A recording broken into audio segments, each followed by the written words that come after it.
For 1,000 years, the Sith operated under the Rule of Two. This rule stated that there were only ever two Sith at a time, a master and an apprentice. This transmission is going to dive into the origins of the Rule of Two as well as the history that came before it. Around 1,000 years BBY, the galaxy teemed with Jedi and Sith. Both factions were in equal numbers. A great war broke out, galaxy-wide.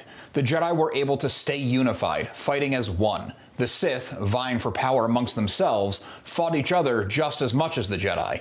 This led to the near extinction of the Sith. Darth Bane was one of only few Sith Lords left. Bane saw firsthand that the hunger for personal power was their downfall. He's the one who established the Rule of Two, a doctrine that said there would always be a powerful master and an apprentice who hungered for that power. The second part of the Rule of Two doesn't get talked about as much, and that was Bane's grand plan. This plan was a plot against the Jedi that would eventually see the Sith controlling the galaxy once again. Within the Rule of Two, the Master had to be killed by the Apprentice in order for the Apprentice to rise to the rank of Master. The Master was also free to take on a second Apprentice if that second person showed more promise than the original. The original would have to be killed. The idea of this constant vying for position was supposed to weed out all the weakness as generations went on. But more immediately, it ensured that there would never be trust between Master and Apprentice. Furthermore, the rule wasn't always strictly followed by all Sith. Many apprentices took on apprentices of their own while still serving a Master. It's strange to me that Bane would set up a system where constantly stabbing your Master or Apprentice in the back was expected. The Sith are selfish and greedy, I get that, but the Rule of Two was predated by the Doctrine of the Dyad.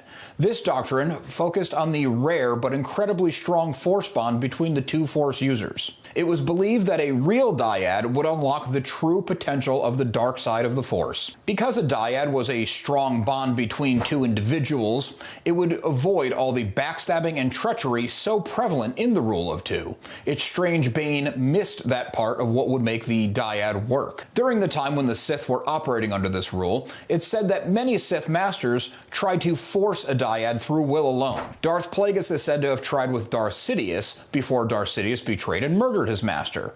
The other familiar pairing mentioned is Darth Sidious and Darth Vader, but I don't buy that. It doesn't seem like Sidious would want a dyad with anyone. He wanted all the power for himself. He treated his apprentices as disposable. After Maul was found to be alive, Palpatine wanted nothing to do with him.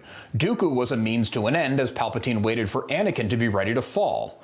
Even when Palpatine got the apprentice he wanted, he treated Vader more like a dog than an equal. He purposely kept Vader in check and constantly manipulated his emotions to keep him subservient. Eventually, a real dyad would be born. Rey Palpatine and Ben Solo. Rey was the daughter of a non-Force sensitive clone of Palpatine's, and Ben Solo was born of Vader's own daughter, Leia. Palpatine manipulated the circumstances around Ben Solo to first drive him to, and then keep him in, the dark side. He helped foster the connection between Ben and Rey with the plan to eventually possess Rey's body. Had his plan succeeded, he would have stepped right into a natural dyad with a second he was already used to manipulating. The Rule of Two, while fairly ill-conceived from my perspective, did keep the Sith alive for nearly 1,000 years. I hope this transmission not only helps define what the Rule of Two is, but gives some context in the thought process behind it. Check out this transmission for more explanations on the wider Star Wars galaxy.